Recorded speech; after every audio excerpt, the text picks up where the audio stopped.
Para comenzar este programa, enseguida nomás estamos charlando con Claudio Lozano, economista, exdiputado, exdirector también del Banco de la Nación Argentina, dirigente político,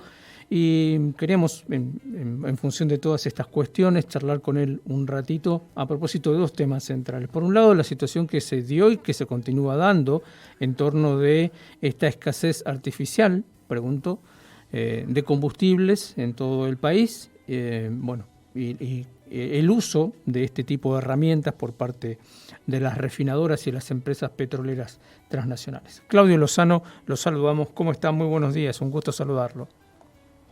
Sí, buen día, ¿cómo están? Muy bien, bueno, y de paso también mencionemos que hace muy pocos días se presentó un libro del que también vamos a hablar, ¿no? Que tiene que ver, me parece, también con este tema, porque es en todo caso el tema de la formación de las riquezas en la Argentina. Pero comencemos por el tema combustibles. ¿Cómo lo analiza? ¿Es un globo de ensayo? ¿Es una manera de ver hasta dónde se puede presionar? ¿O ya obtuvieron o van a obtener los resultados que esperan? Bueno, yo creo que están tratando de presentar la cuestión,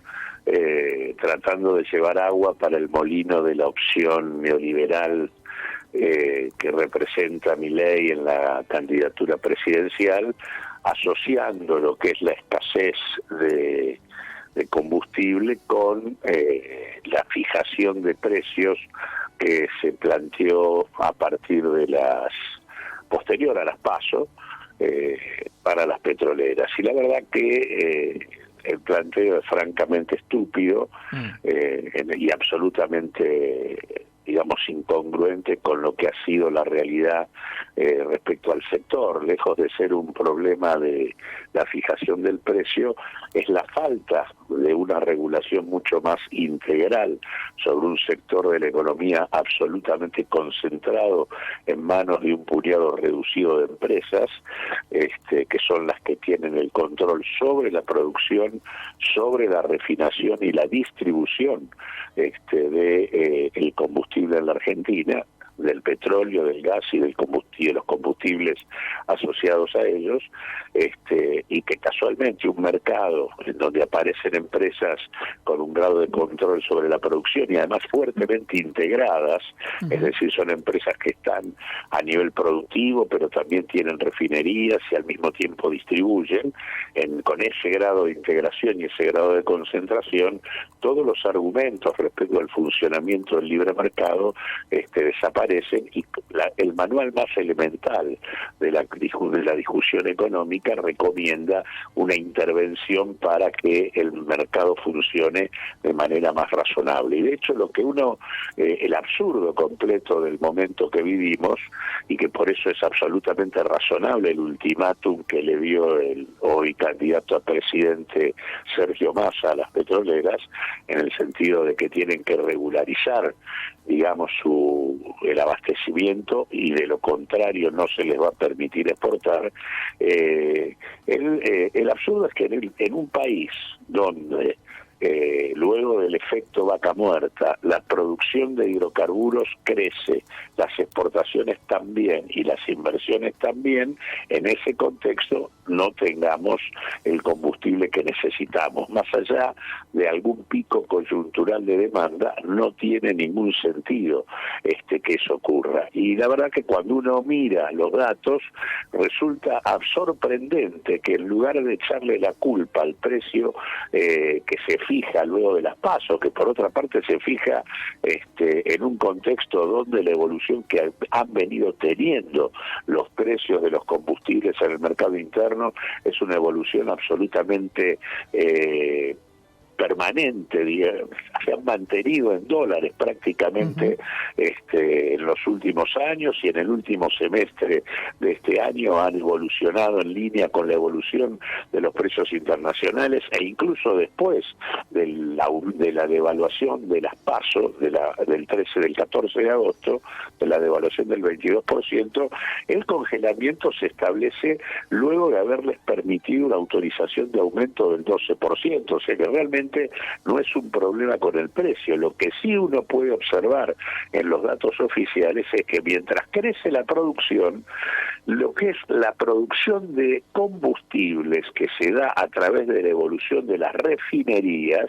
en realidad cae. O sea, en un contexto expansivo del sector en todas sus variables, resulta que lo que cae es la actividad de las refinerías, de todas ellas, de las refinerías vinculadas al sector privado e incluso de las refinerías que están asociadas a la empresa petrolera pública, que es el caso de YPF, la refinería de La Plata, la de Luján de Cuyo, las de Dock Sud, las de Campana,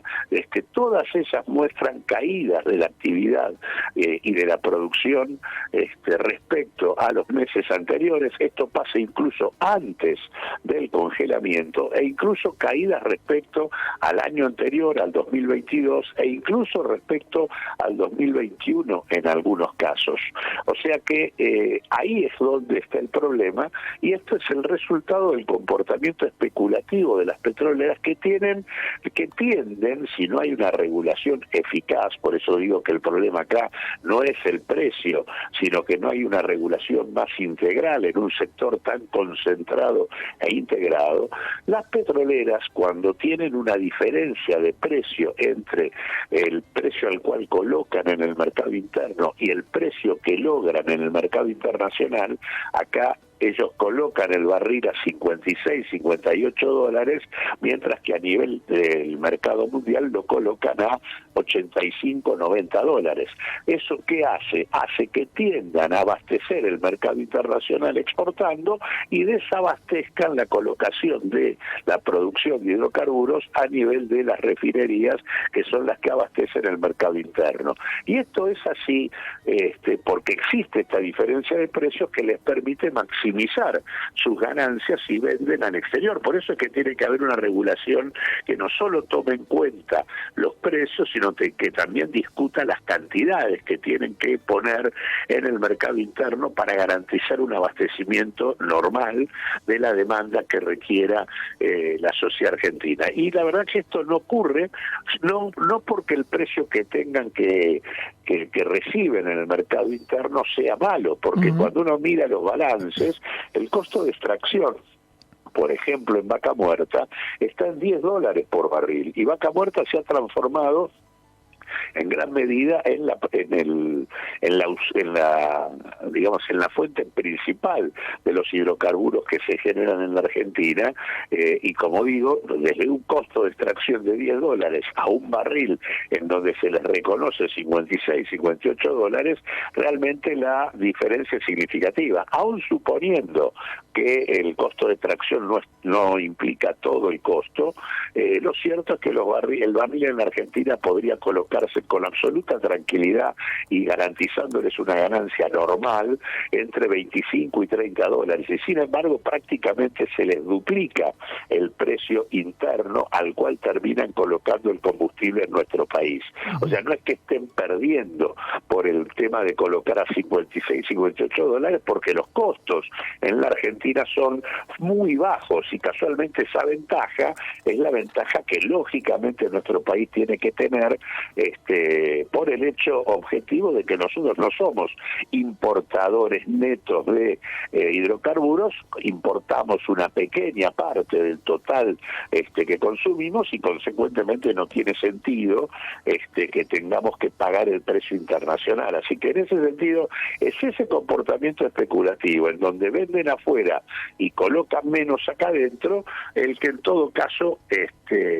aparece en el ultimátum dado por el hoy ministro de Economía y candidato Sergio Massa, cuando dice: si el miércoles, o sea hoy, no está regularizado el abastecimiento energético en la Argentina, en ese momento no sale de acá ningún barco más exportando,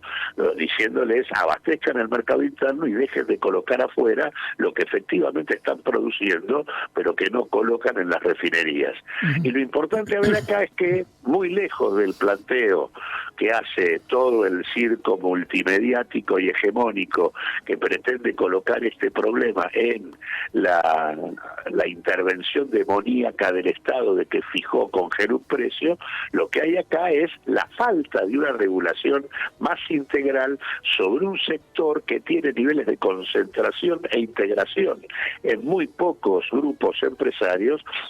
como el que tenemos en el caso petrolero, y que incluye también el tema de la participación y el comportamiento de la propia petrolera estatal, porque claramente esto, si hay algo que debería pasar, es que esto no tendría que ocurrir tampoco ni siquiera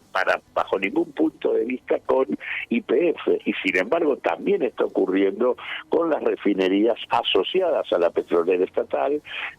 lo cual indica que no está cumpliendo adecuadamente su papel como empresa testigo para ayudar, digamos, en la regulación del sector a la política en materia energética. Claudio, 2 líneas sobre la velocidad de reflejos del ministro Massa en este caso, porque fue, para usar lenguaje de barrio, un intento de mojada de oreja, se podría decir. No, yo creo que la respuesta ha sido importante y rápida, aún en un contexto, como digo, de algunas cosas que están pendientes, que es tener una regulación más eficaz sobre el conjunto del sector, y que esto, lamentablemente, durante el curso del gobierno del Frente de Todos, no se avanzó en esa dirección. Uh-huh. Y de hecho, no hay una regulación integral que mire el conjunto del sector y no solamente determinadas variables, sino que además tampoco se avanzó en otras cosas que hubieran sido muy importantes. Hay que recordar que existió una oportunidad inmejorable en el contexto de la pandemia, donde el precio internacional de los hidrocarburos era prácticamente cero, hubo una caída brutal de las acciones y del valor de YPF, y era el momento adecuado para completar la compra del conjunto del paquete accionario y quedarnos con el 100% de las acciones de YPF, de manera tal de no tener que estar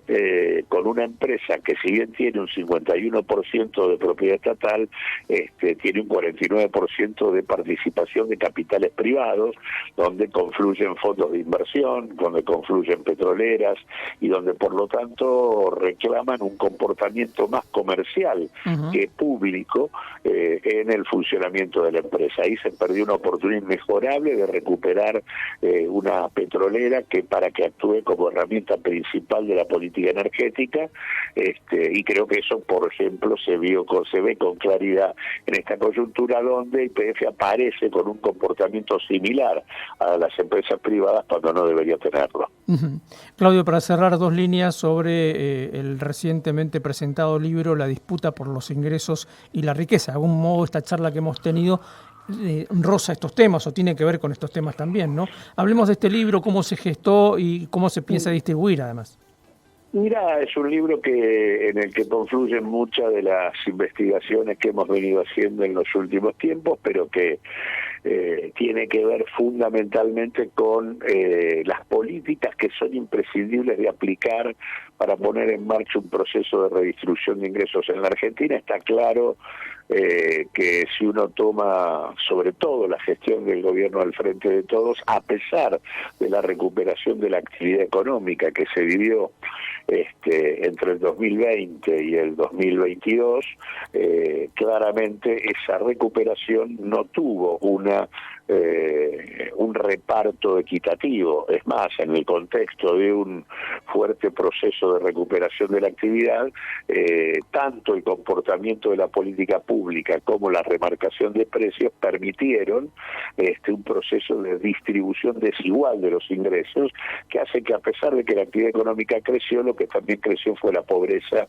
y el hambre en la Argentina. Este hecho, que pone en cuestión el tema de la desigualdad distributiva, es lo que alimenta nuestras discusiones respecto a que, más allá de que hay que tener un marco general compatible con la estrategia de distribución de ingresos y de riqueza, que supone adaptar las regulaciones a las nuevas características que tienen los mercados en la Argentina, y en ese sentido lo que hablamos de los combustibles es parte del tema, lo que también se necesita necesita reconocer que las políticas históricas que han sido eficaces en otros tiempos de la Argentina, donde la Argentina era o tenía un mundo laboral formal, resultante de una Argentina industrial, donde el grueso de los trabajadores eran asalariados que estaban en blanco, donde los niveles de desempleo y de informalidad eran prácticamente bajísimos. En esos contextos, políticas como el salario mínimo y los convenios colectivos de trabajo alcanzaban para fortalecer la capacidad de negociación de los trabajadores en pos de apropiar una parte más significativa de la generación de riqueza que el país lleva adelante. Ahora, esos instrumentos pierden su eficacia en un contexto distinto como tiene hoy el mundo laboral en Argentina, donde prácticamente la mitad de la población laboral se encuentra en situaciones de precariedad y de informalidad, y en ese contexto, por ejemplo, lo que se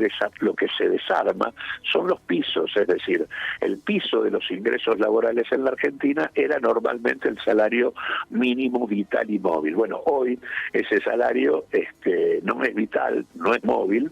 es decir, ha quedado fuertemente retrasado respecto a lo que es una canasta elemental de bienes y servicios necesarias para un trabajador,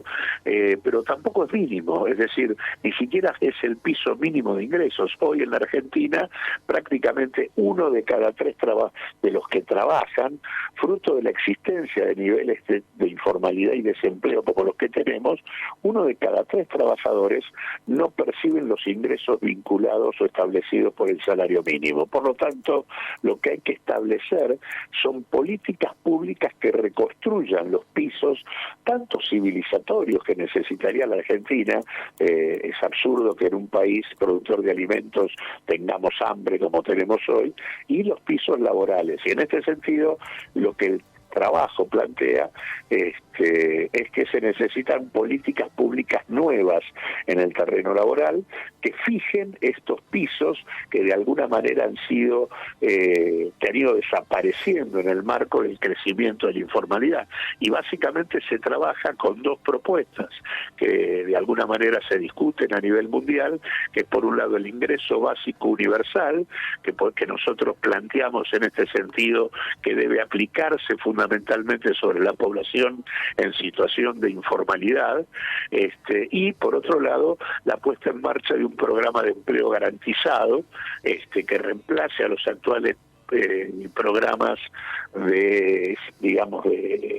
sociales existentes, el Progresar y el Potenciar Trabajo, que establezca un piso laboral equivalente al salario mínimo. Y mostramos un proyecto concreto en este sentido, que muestra que con una inversión que equivale a invertir apenas un 1% más que lo que se invierte hoy en política social, podríamos garantizar un piso civilizatorio y de ingresos sobre el conjunto de la sociedad argentina, que daría y dotaría de capacidad al conjunto de los trabajadores para poder discutir en materia de ingresos de manera mucho más eficaz que lo que se ha venido haciendo, y que podría conciliar los procesos de recuperación de la actividad con la distribución del ingreso, que sigue siendo el tema pendiente de la Argentina y el tema pendiente de los gobiernos populares. O sea, no hay gobierno popular que